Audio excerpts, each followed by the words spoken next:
Shalom and welcome to Mitzvah Torah. This year's entitled Are All Orthodox Conversions So Simple? We spoke in the previous year about the new Supreme Court ruling that they accept conservative Reform Jews as conversions as Jews in Israel. So are all Orthodox conversions so simple? You have conversions in the army, conversions in the states. Very often we know that it's not lishma for the sake of, I just want to be Jewish. There's other factors involved. It's because of citizenship, it's because of marriage, and other factors. Or people want to convert, come to Israel. Different factors.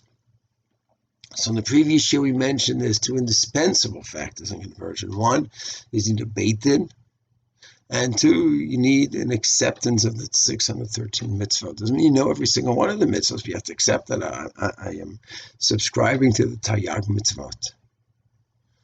There's a third element which is not indispensable, but certainly very, very much preferred, is that the conversion is lishma. You're doing it for the sake of becoming Jewish and not for ulterior motivation.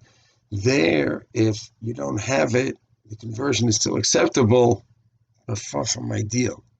And Beit Din should not embrace, ideally, conversion when they know it's just for marriage. But if they did, if you have the other two elements, the Beit Din and the acceptance of the 613, then we're fine. So let's say we have a case where clearly she's converting so she can marry her boyfriend. Her boyfriend himself is not perfect. Certain halachot he and his family keep Orthodox, modern, keep some, don't keep others.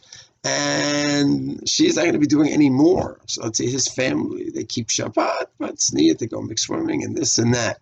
And that's what she's going to be doing. She's going to walk out of the Beit Din with the same dress that she's been wearing, similar to her family. She's wearing a mini skirt and short sleeves and not planning on covering her hair, just like the family she's marrying into.